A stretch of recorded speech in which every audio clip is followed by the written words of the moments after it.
It was a cold March evening in the heart of the city, the kind of evening where the streets glistened with the reflections of traffic lights dancing over rain-soaked asphalt. And inside a modest third-floor apartment, Emily sat at the small round kitchen table staring at the clock that hung crooked on the wall, its second hand ticking with a sound far louder than usual, as though each tick was a reminder of something she couldn't quite put into words. But deep down she knew today was supposed to be different. Today was supposed to be special because it was her father's birthday. The first one they would celebrate together after nearly 3 years of barely speaking, years that had been stained with misunderstandings, words thrown in anger, and the silent stretches that followed, those heavy silences that made every phone call awkward, every visit short, and every family gathering feel like walking across thin ice, yet 2 months ago when they finally talked after all that time, when she had heard the softened tone in his voice and felt that little crack in the wall they had built between them. She had promised herself this year would be different, that she would bake him his favorite cake, the one with the rich chocolate, sponge, layers of fresh cream, and strawberries he used to buy from the market when she was a little girl, the one he called our cake, because it wasn't just about the taste, but the time they spent together making it in that tiny old kitchen of their childhood home, where the smell of baking would wrap around the walls like a warm blanket. And she had pictured the moment he would walk into her apartment tonight, see the cake waiting on the counter, candles lit, and maybe, just maybe, the look in his eyes would be the same one she remembered from her 12th birthday when he told her she was the best part of his life.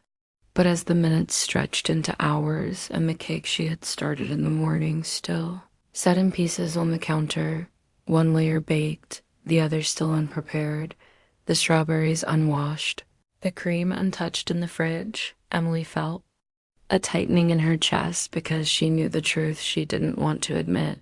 She had gotten distracted, not with something important, but with a work email she thought would take 5 minutes and instead swallowed her entire afternoon. Then the phone call from her friend who was going through a breakup, then the laundry that had been sitting in the basket for days.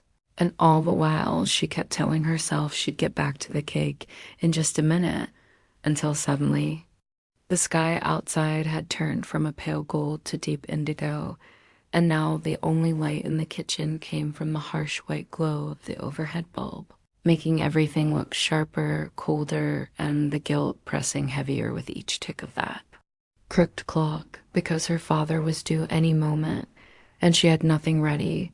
No decorations, no food, not even the warmth she had imagined filling the room.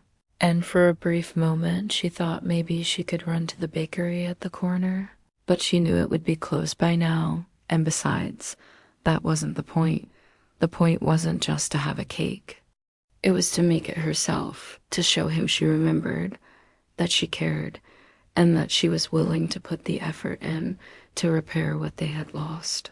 But as the sound of footsteps came from the hallway outside and a shadow passed beneath her door, her stomach twisted with panic because she realized she had nothing but an empty counter and a heart full of intentions she had failed to turn into actions.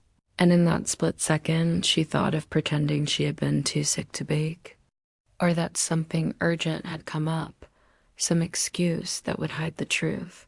But deep inside, she knew he'd see through it. Because fathers know the difference between an accident and carelessness, and the thought of him seeing the bare kitchen and feeling that same disappointment she had seen in his eyes the day she missed his retirement party made her heart ache in a way she hadn't felt in years. And when the knock finally came, gentle, not rushed, she froze, her hands gripping the back of a chair so tightly her knuckles whitened.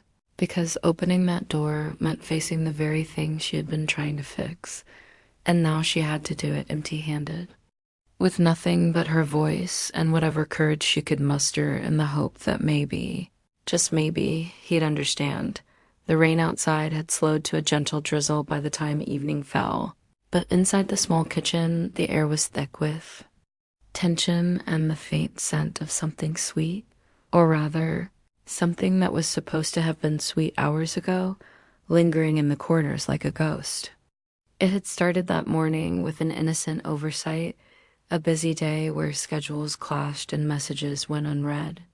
Emma had woken up with a smile on her face, despite the dreary sky, because today was special.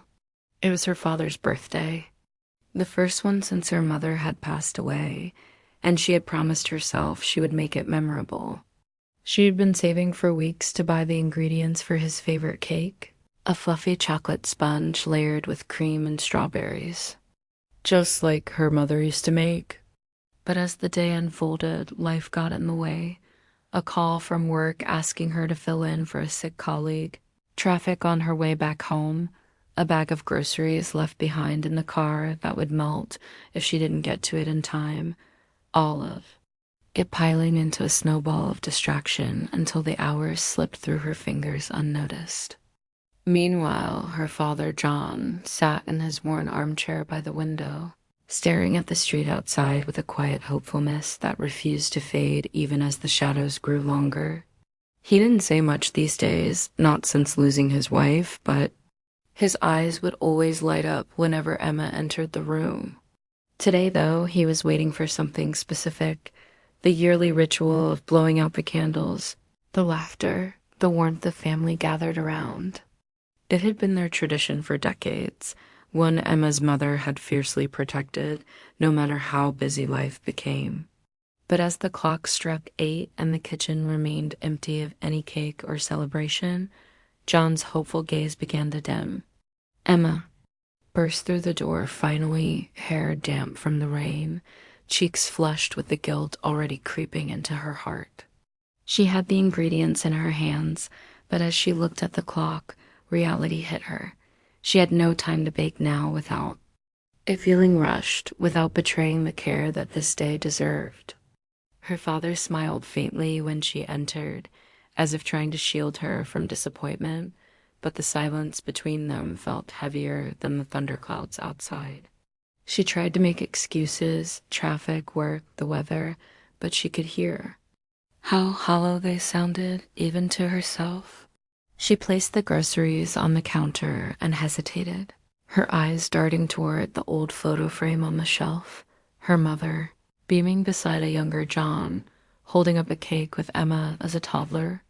Beside them, that photo seemed to whisper a quiet reprimand, reminding her that birthdays were never just about cake.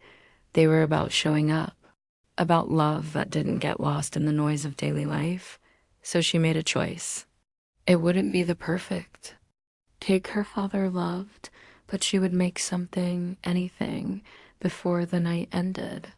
She rummaged through the cupboards, found a stale box mix, a handful of leftover chocolate chips, and began baking like her life depended on it. The kitchen, filled with the frantic clatter of bowls and spoons, the hum of the oven, and the aroma of something humble yet sincere taking shape. Her father, drawn by the sound, came and leaned in the doorway, watching her with quiet amusement and a touch of sadness. "You didn't have to," he said softly, but his voice trembled in a way that told her it mattered more than he could admit. When the small, imperfect cake was finally ready, Emma stuck a single candle in the center and placed it in front of her father.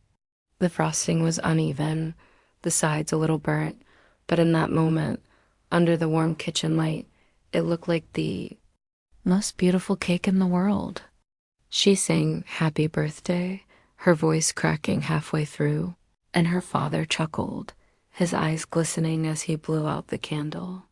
Then he reached across the table, took her hand, and said, "Your mother would be proud." "None of the cake. Though it's wonderful, but of you. You came home to me. That's all that matters." And in that instant, Emma understood birthdays were about presents, about the small gestures that told someone they were loved.